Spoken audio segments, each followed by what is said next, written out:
আপনার কোটা বন্ধ করলেন, আর ঘুষ বন্ধ করবে কোন মাদার চোদ? এই শুয়ারের বাচ্চারা কি ঘুষ না ছাড়বে?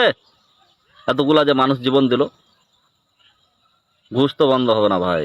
এই শুয়ারের বাচ্চারা যতদিন থাকবে, আপনি একটা জিনিস চিন্তা করেন, আপনার একটা ঘরে আপনার হাজার হাজার কচি বাঁশ দিয়ে রাখে দিয়েছেন, তার মধ্যে কিছু নতুন বাঁশ দিয়েছেন, তো এই বাঁশগুলা তো ঘুণ ধরে আছে, এই বাঁশগুলা তো আপনি যতদিন রাখবেন এই ঘরের তো মারে দেবে।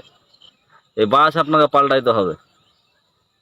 এই বড় মুরব্বি, এই বাল হ্যান ত্যান, শোনেন, পিএইচডি ধারী চোরের থেকে অশিক্ষিত সৎ ব্যক্তি হাজার গুণা ভালো। পিএইচডি ধারী মাদার চোরদের থেকে অশিক্ষিত মূর্খ বর্বর সৎ মানুষ হাজার গুণা ভালো। এইরকম আপনার পিএইচডি ধারী সুশীল কুত্তার বাচ্চা মাদার চোরদের আমাদের প্রয়োজন নাই। আপনি একটা জিনিস চিন্তা করেন, দুটা ভাতের জন্য একটা ছেলেকে জীবন দিতে হলো, সেটা কোথায়? আমাদের মতো চাচা ভুষার হাতে, অশিক্ষিত বা কোনো টোকাইয়ের হাতে? দেশের সর্বোচ্চ বিদ্যাপীঠ ঢাকা বিশ্ববিদ্যালয়, সেই ঢাকা বিশ্ববিদ্যালয়ের ছাত্রদের হাতে।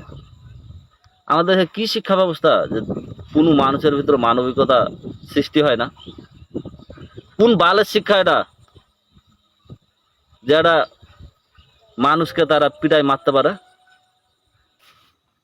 দরবেশ সাহেব আসছে, দরবেশ সাহেব কি বলছে, স্যার আমার তো টাকা পয়সার প্রতি অত লোভ নাই, আমার 5 কোটি টাকা দিলেই চলবে স্যার, আমি কত নিব, 5 কোটি নিব না 10 কোটি নেব?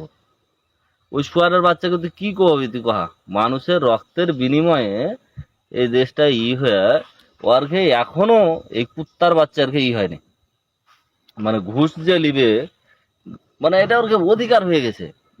মানে তুমি বলো একটা কথা, আমাকে বলো যে এই যে এটা কি, এটা কি আমার মতো মানে মূর্খ লোক, আমার মতো মূর্খ লোক অজ্ঞ লোক যে এখনো বসে আছে? তোমাদের সমাজে তো সে শিক্ষিত, সে মহান লোক। এই শুয়ারের বাচ্চা 5 কোটি টাকা 10 কোটি টাকা মানে কিসের নিবে? মানে এটা বুঝাও তো তুমি। এখন পর্যন্ত তুমি যাও, মানে তুমি দেশে যে বড় বড় খাতগুলা আছে